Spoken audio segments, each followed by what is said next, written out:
Hello there. We are underway in celebrating our first year anniversary. And if you don't already know about it, I'm hosting a raffle and giving away more than $2,000 worth in cash and prizes. So if you or a friend have access to an Apple product, you can enter to win. For the complete details, go to sayyesToYourSoulPodcast.com. All right, here we go with another soulful episode.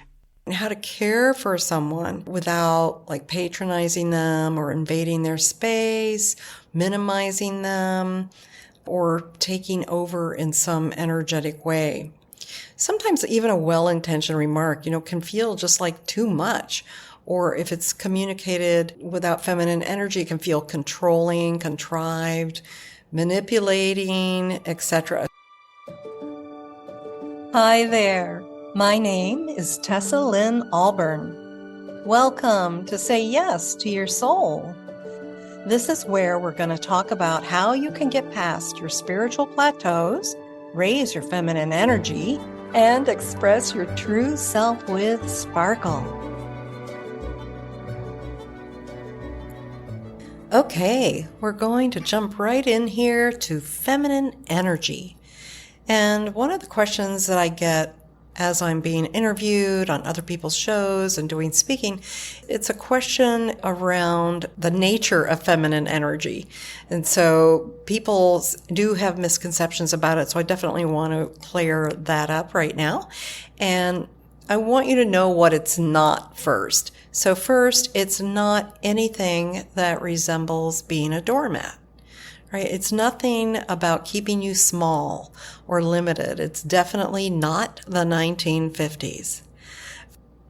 What it is it's energy that's going to help you expand your relationships and create the types of relationships that you really want and crave. Also, having feminine energy will allow you to have your voice finally, right? And your freedom to be authentically you. And when I'm talking about having your voice, I want to be really clear about that. I'm not talking about suddenly shouting from the rooftops every little resentment you've ever had. That would not be feminine energy. But it does mean being able to speak clearly from a connected place inside of you, an aligned place in your heart, in your soul, and speaking your truth. And having feminine energy is also going to mean you're going to be creating more space in your life for enjoyment. When I see women who aren't working with their own feminine energy, they either become overly masculinized, or they become a little shut down, a little numbed down, or they're hiding out in some way and they're not living fully. And they're not enjoying their life as much as they could. There are some similar issues that are shared with all these ladies. So they're not fully connecting with people, right? They feel like they could be getting pushed around, or maybe they've just been frustrated a lot with others, and so they're seeking refuge, or they don't want to have their feelings impact other people. This is pretty big one, actually. So they will keep to themselves, and rather than connect with the people who care about them, because they feel bad about feeling the way that they feel. And other ladies may just not feel quite so powerful, like they don't feel heard in the right ways whether it's in their relationships or in their work or in the world. They're just not feeling powerful or heard. So today I'm going to give you a sense of the main areas that I see that come together to form feminine energy in a powerful way so that you are heard and seen and gotten. The first area is connection. And I really mean creating connection. So it's an active verb. It's a gerund. So a feminine trait is the ability to create connection with others. It's causing connection. And it's also creating connection to the universe, right? Like real appreciation of everything that is here nurturing us, the earth, the planets, the cosmos, and doing it in a healthy way without enmeshment or entanglements. And I think that's where a lot of us went astray. I certainly had. I was pretty entangled actually with someone who was not even living anymore because of my desire to feel that connection. So it's definitely, connection is not something that's codependent, right? Or smothering. So if we're doing those things, we're not connecting. If we're taking over, like in a conversation or changing, we've got an agenda and it could be unconscious to change the dynamics or manipulate things in some way. That none of that is feminine energy. So feminine energy is definitely respectful. We need to know and respect ourselves and others in order to create real connection. And I think something that can get in the way of that is, let's say, having a good girl identity, always needing to be good, the one that does it right, the one that you can always count on, or being the people pleaser, so the minute somebody else has a need, jumping in to take care of their need while overriding your own. These things can prevent you from creating connection and intimacy also. So most women I know want to create deep connections with people that they care about, right? There's something about relationships. You just want something juicy. You might call it intimacy, right? We tend to think of love relationship when we're talking about intimacy, but it's really not limited to that. We can have an intimate conversation with someone who we're not lovers with. And it's that depth of conversation, it's that depth of knowing one another and caring for one another that makes it intimate. And also there's usually some vulnerability in there. And so maybe you have one or two people in your life that you're doing that with, and maybe not. Or you're somebody who would love to have that depth of connection with many people. And I want you to know that it is possible. You can create intimate relationships that are healthy and strong and vibrant and that have meaning, where you feel seen and connected. Being a good girl or a people pleaser is going to put you under the framework of perfectionism, because the only way you can be those things is to be constantly monitoring how perfectly you're doing things. And perfectionism is like, I think of it like a DEFCON 1 wall to connection. It is just a wall. It will not allow connection to penetrate it. Needing to be perfect it's a big protection energy. And so what you need with connection is a willingness to be seen with your flaws, right? A willingness to be seen in your messiness and your mistake. And maybe that's going to start with you, like allowing yourself to have mistakes and make messes of things and not get everything right the first time you go to do it. When you're not in that willingness, you create a clear disconnect with others. They may not know it consciously, but they will sense it on the subtle energetic level. And the reason that you could be protecting could be something like the fear of getting rejected or being criticized or feeling judged.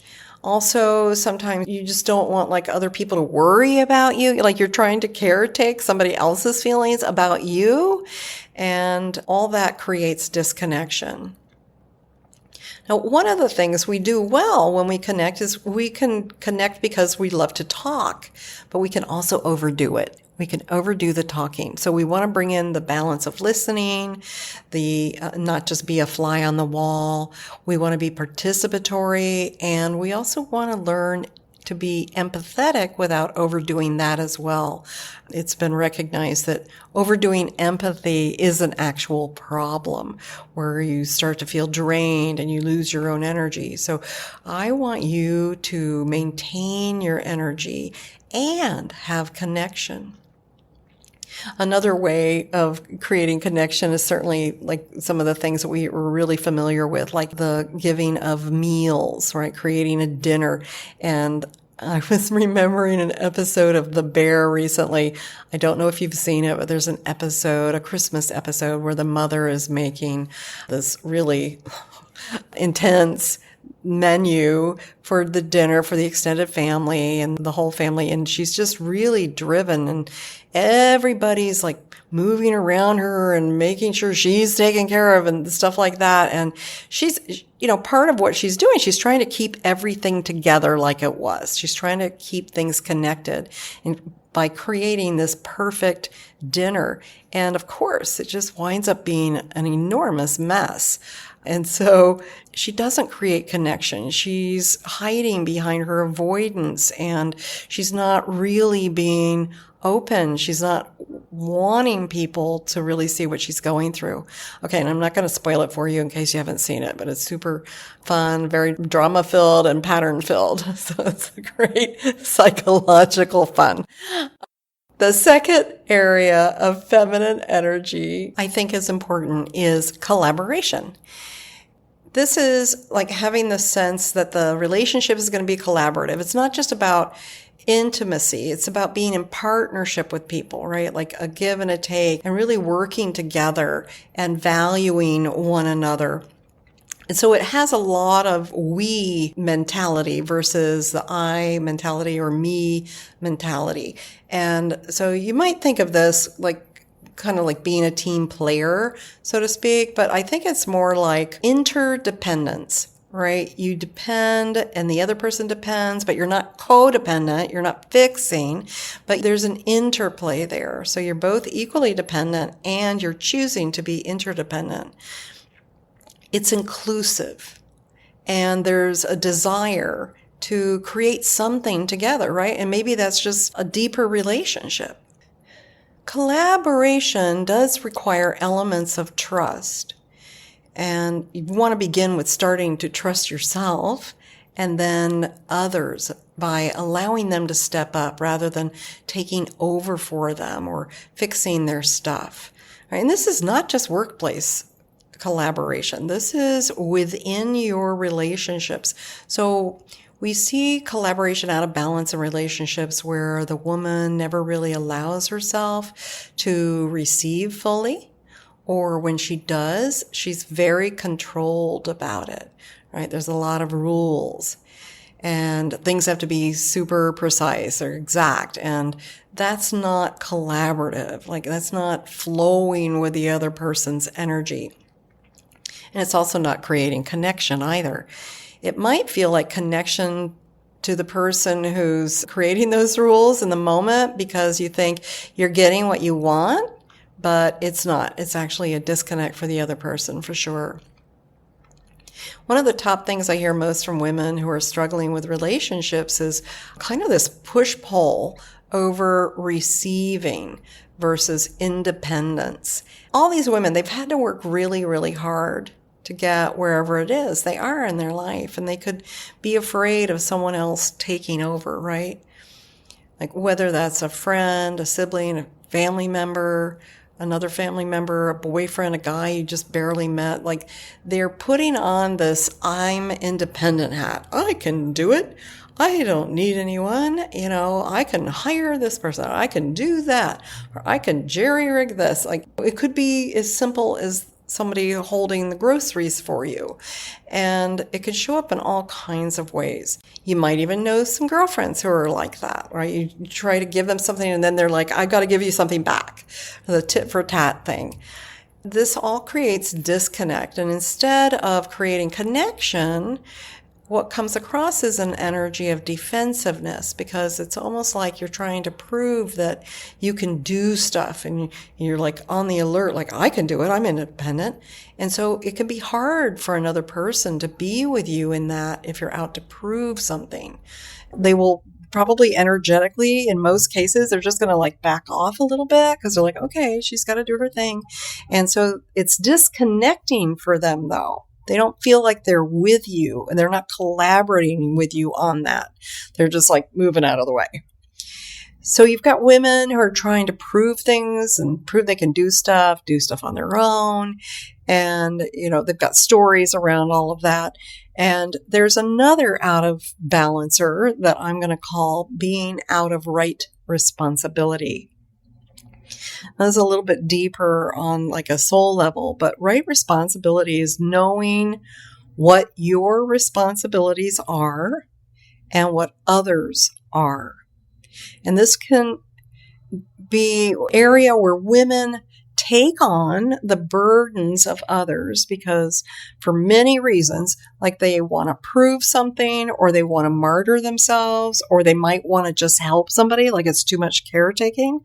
But what they're really doing is taking on the burden of the other person rather than letting the person be responsible for themselves.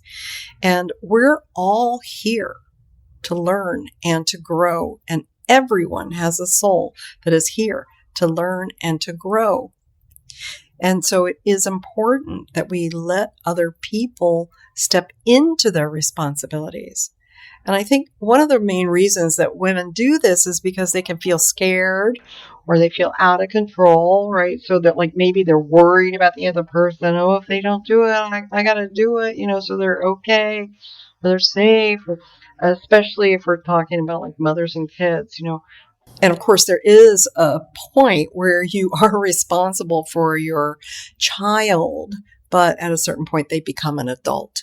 And so you want to make sure that you've been really clear there with responsibility, lines of energy. And also, I want you to know that even when they're young, you are never responsible for their soul. You're responsible for their safety and their well-being, and that they are sheltered and they have food and they're loved.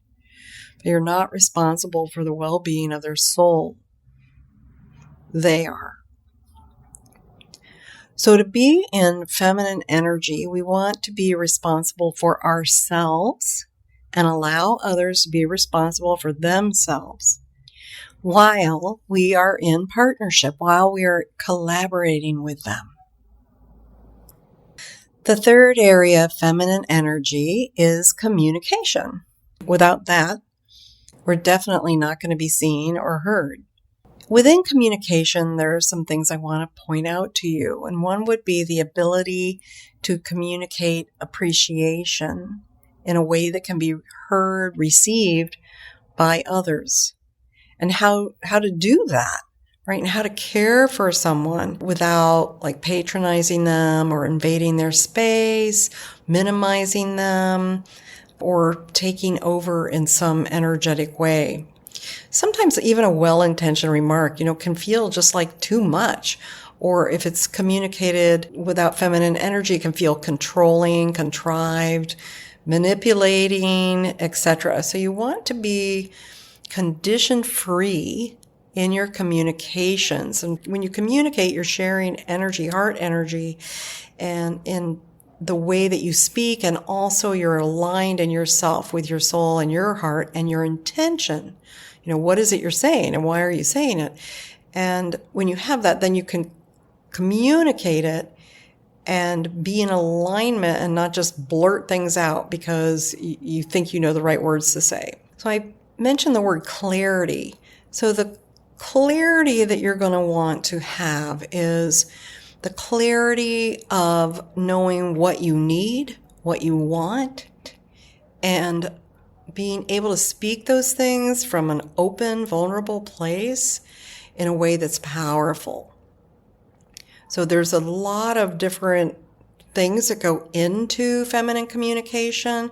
But once you get the knack of it, it's so enjoyable and enriching and connecting that you'll be like, oh my gosh, why didn't I do this before? I think with feminine energy, when you're communicating with feminine energy, you're never going to feel like a bitch, and you're never going to feel like the bad guy. Those things just have no place in feminine energy because you're judgment free, first of all, of yourself and of the other. You're collaborating to create a result, to create an outcome. And then there's some other things that you're going to bring to that. What's great about this is that the other person who's receiving the communication is more than likely going to be able to actually receive it. And if they're not, then they've got some work to do, but they also will 9 times out of 10, they're not going to see you as the bad guy for having delivered the message kind of thing, right? So it's very different than, say, talking about a problem with hard criticisms or catabolic energy, or just even saying no. It's just a no, Oh, I don't want that. No, thanks. Like that can be catabolic. Like, okay, that was a little sharp. And that kind of energy closes things down in relationship. The fourth area of feminine energy that I'm talking about today is compassion. Compassion is not sympathy. It is an energy that comes from the heart. And it also means that you can care and have heart energy without taking on the problem or jumping in the hole, so to speak, along with that person in their hole. So the archetype that I like to think of when I think of compassion is the queen. She's on her throne. She's confident, she's kind, she's generous, she's making sure all her people are doing well, she's confident, she's in charge, she's looking over her queendom, and she feels blessed, and she blesses others. So, obviously we're not all sitting around on thrones, but there's something about that energy of compassion that is very queen-like and feels generous to other people. And that's really what I'm interested in. And I think it changes the quality of relationships and the results that women are getting. It's an alive energy, right? So compassion is not just like some idea you have, like, I'm just going to feel compassion. It's something that you're actively like sending, and it does have power to it. So it's not about being humble or putting yourself down or anything like that.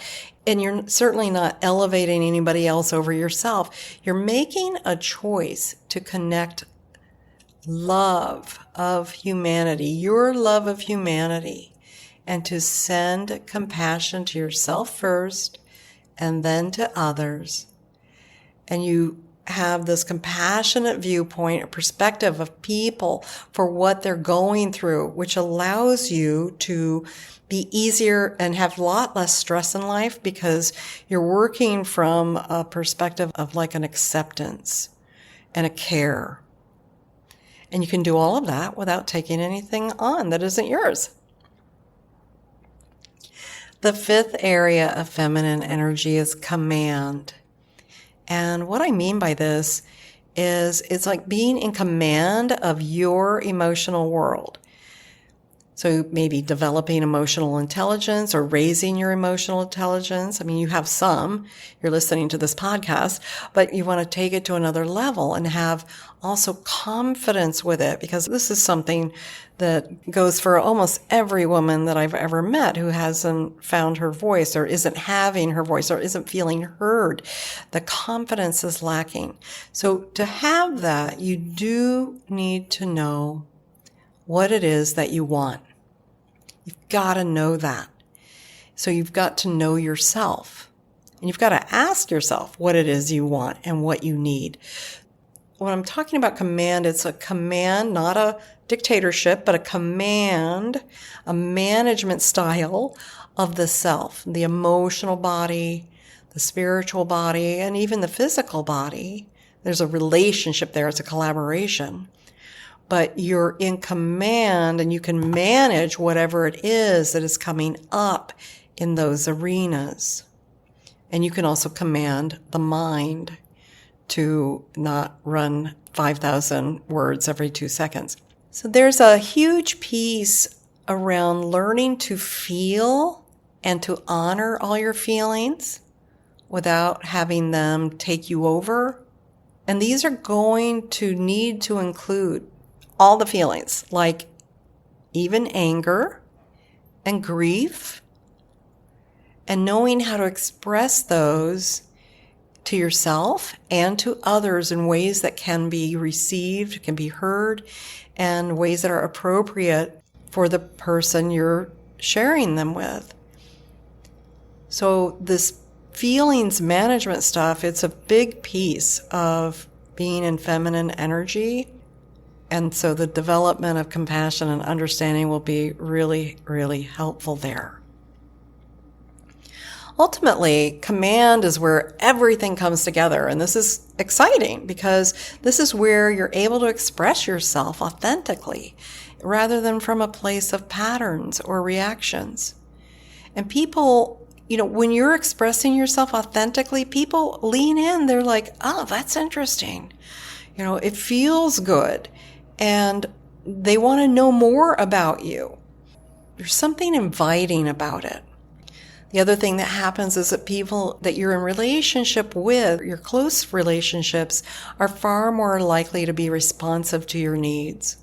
When you're in command of your energy and your choices, your confidence is shining through, it's like your shiny soul light is shining through. And it's a very powerful thing, and it's a very beautiful thing. It gives you the ability to be able to express yourself from a place of freedom and joy.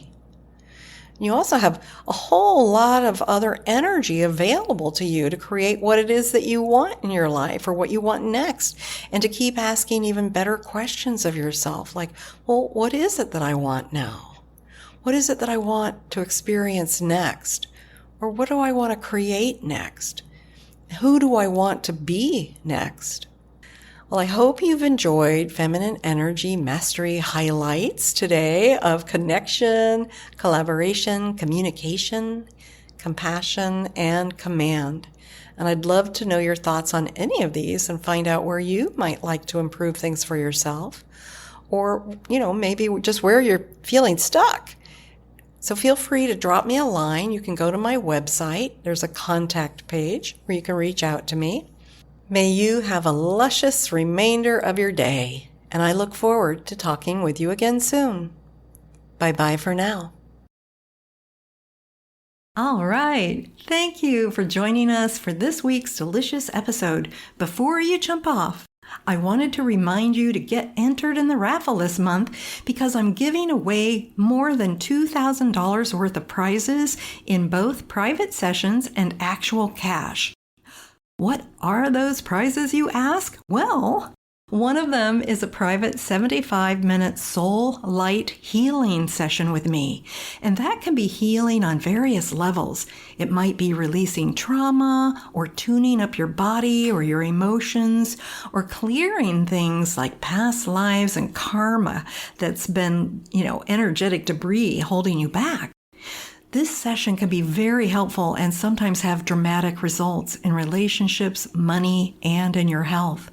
And we're going to do that together on Zoom, so it doesn't matter where you live. The second prize is a 60-minute coaching session with me, and that's also going to be on Zoom. So if you want support or clarity for your goals, like help with getting started with a project or just creating an action plan, that is going to be an amazing session. You'll be surprised at how much you come away with. The third prize is a personalized meditation that I will design especially for you. And of course, it's going to be yours to keep. So it's going to be fully personalized in terms of the content, and I will be speaking just to you so that you will be able to resonate with it and receive the maximum benefits that you want to create.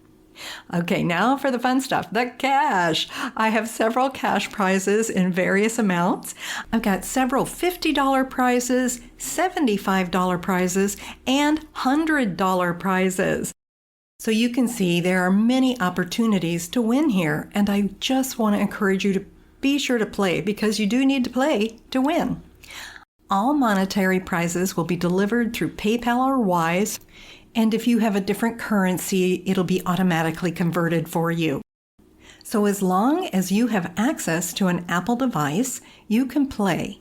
And all the instructions are available on our website at sayyesToYourSoulPodcast.com. That's sayyesToYourSoulPodcast.com. And if you need any support in completing your raffle entry, my team is ready to help you with that. You'll find their email on our webpage as well. So that's it. All the best to you, and may you say yes to your soul.